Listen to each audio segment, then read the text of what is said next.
My job as a night security guard for an empty downtown office building was the epitome of mundane.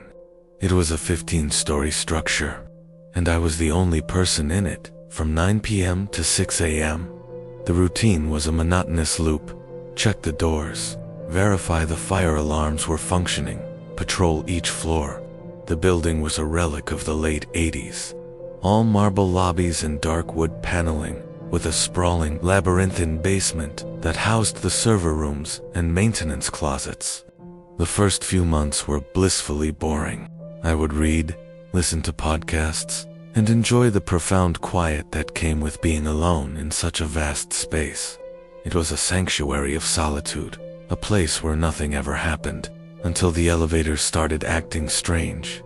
It began subtly, a faint, low groan from the cables as it moved between floors when it shouldn't have been. Then, the doors would open on a random floor, just for a moment, to an empty hallway, before closing again.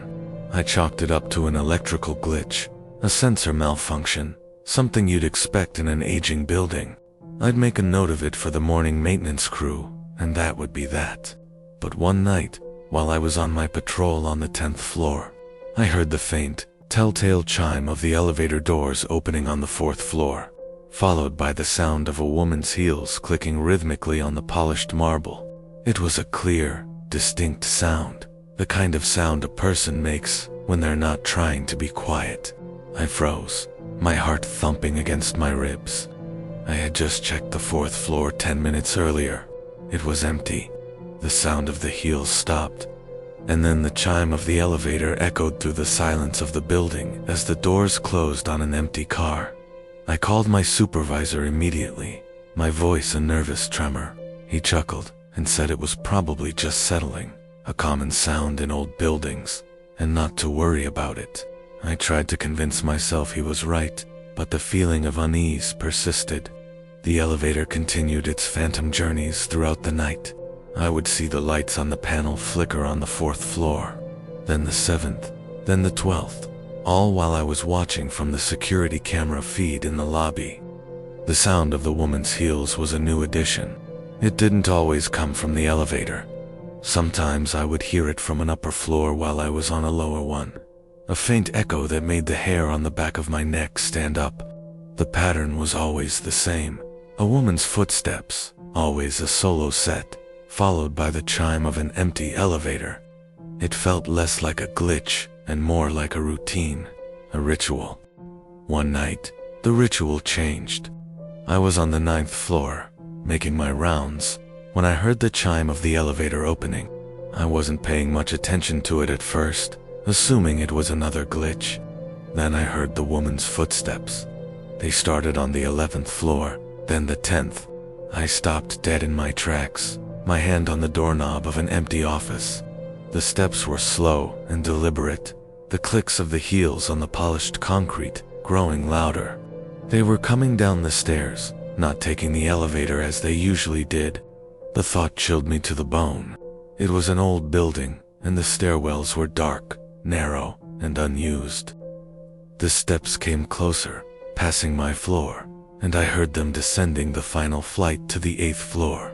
A new sound joined them, a low, breathy hum, a kind of tuneless melody that had no beginning or end.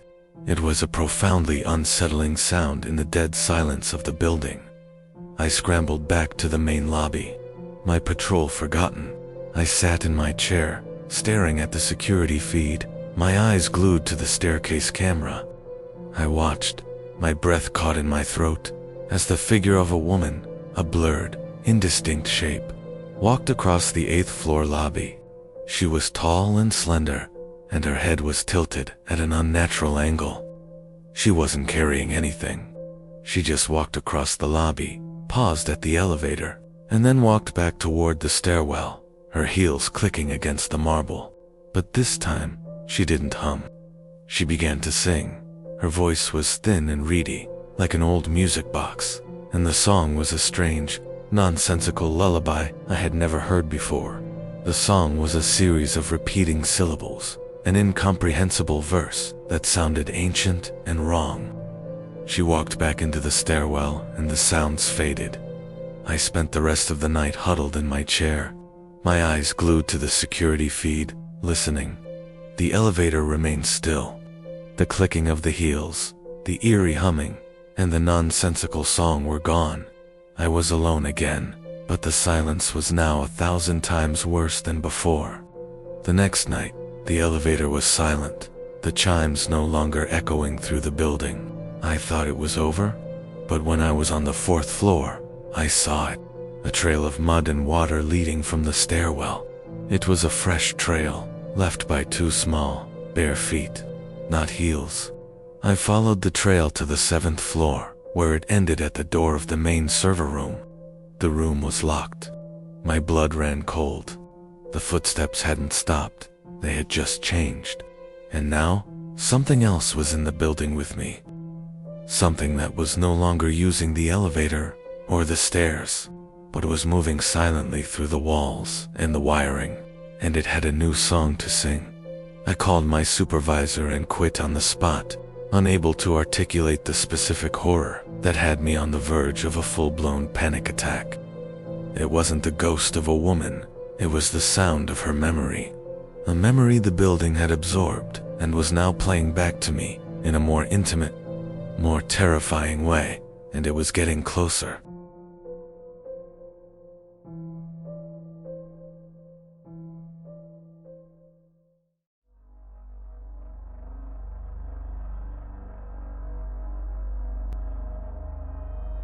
I took the graveyard shift at a big box grocery store as a second job to make ends meet. From 11 p.m. to 7 a.m., it was just me and the night stock crew. My job was simple: manage the back room. That meant organizing pallets, running the baler, and making sure the receiving bay was ready for the morning deliveries. The stock crew worked the floor, stocking shelves and cleaning up. The back room was a world away from the brightly lit, cheerful aisles. It was a concrete cavern of forgotten things and constant cold. The walk-in freezer, a massive box of white tile and metal shelves, was the coldest and quietest part of the entire building. The silence in there was so profound it felt like it could swallow you whole. For a while, that was the only thing that bothered me. The weirdness started when I was organizing the dairy pallets. We were short-staffed that night, and the stock crew was running late, so it was just me. I was pulling a pallet of milk from the freezer when I heard a sound that made me stop dead in my tracks. A low rhythmic scratching sound coming from inside the freezer itself. It was the sound of fingernails on tile, a dry, grating noise that was completely out of place. I pulled my head out of the freezer and looked around the vast, empty back room. There was no one. The stock crew was still an hour away. I went back to what I was doing, but the scratching continued, a slow, deliberate rhythm that seemed to be coming from the far corner of the freezer. I pulled out my phone and used the flashlight, pointing it into the dark corners, but saw nothing. I convinced myself it was the freezer defrosting, a weird mechanical sound. It wasn't until a few minutes later, when I was stacking milk on the pallet, that I saw it. A single, distinct handprint pressed into the thick layer of frost on the freezer's back wall. It was small, no bigger than a child's hand, and it wasn't there before. I spent the rest of the night on edge, constantly looking over my shoulder. The stock crew eventually showed up, and the noise and chatter were a welcome relief. I kept the handprint to myself, chalking it up to a prank one of the day shift guys had pulled. But the next night, the handprint was still there, and another one had appeared right next to it. They were different sizes, one smaller than the other. I felt a cold dread seep into my bones. The freezer was kept at a steady 32 degrees. Any handprint would have melted the frost, leaving a dark, wet mark. These prints were pressed into the frost, as if the hands that made them had been colder than the freezer itself. The next night, there were 3 handprints, and then, a few nights later, there was a 4th, and the scratching started again. The scratching was no longer confined to the freezer. It was everywhere. I'd hear it from the dark aisle where the paper towels were stored, a faint, rustling sound like something was shuffling through a stack of cardboard boxes. I'd hear it from inside the garbage compactor, a low, grinding sound that was not part of the machinery. I started to notice other things too. Small muddy footprints on the polished concrete floor in the middle of the back room, disappearing into thin air. Faint, smudged smears on the windows of the walk-in cooler, as if someone had been pressing their face against the glass from the inside. I started to feel like I was being watched, not by a single person, but by a collection of unseen things lurking in the shadows of the back room. They were small, quiet, and getting bolder every night. One night, the scratching was so loud and so close, it felt like it was right behind me. I spun around, my heart in my throat, my flashlight cutting a frantic arc through the darkness. Nothing, but when I turned back, I saw it. The handprints in the freezer, all 4 of them, were now arranged in a perfect line, as if they were a series of letters in a language I couldn't understand. The small, childlike handprint was now at the beginning of the line, and the larger prints followed, growing in size. A profound, bone-deep terror seized me. It wasn't a prank, it was a message. And then I heard a new sound, a sound that made me want to scream and run, but I couldn't move. It was a single high-pitched giggle, the kind of laugh a child makes when they're playing a game of hide-and-seek. It came from the darkest corner of the back room, where the empty cardboard baler sat silent and still. I shined my flashlight on it, my hand shaking so badly the beam danced across the grimy surface. I saw nothing, but the giggle echoed through the silent cavern, and a 5th handprint appeared on the freezer wall, larger than the others, pressed right next to the last one, as if to say, "I am here." I felt the presence of all 5 of them. Now, all around me, not just in the back room, but in the entire store. I heard the faint, tiny tapping of small feet running through the aisles, the rustling of empty chip bags, the faint thud of something being dropped on the floor. They were no longer confined to the back room. They were everywhere. I grabbed my jacket and sprinted out of the store, not caring if I locked the door behind me. I called my boss and quit on the spot, unable to articulate the specific horror of what I had seen. The last thing I heard, as I ran to my car, was the sound of the grocery store's automatic sliding doors opening and closing, a rhythmic, mechanical sound that seemed to be playing to an empty audience, as if the children, the family of them, were following me out of the store, ready to play a new game.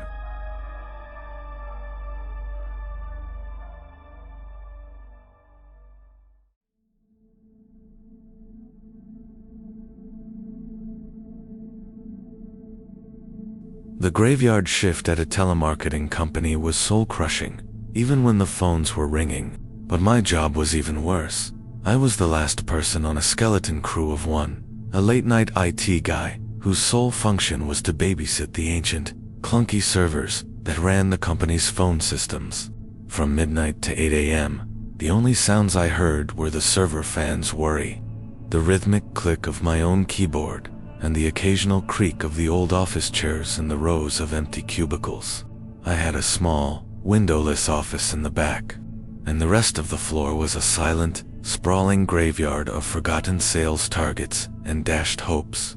It was the kind of place you'd expect to find dust bunnies and ghosts, but for the first 2 years, it was nothing but quiet and predictable.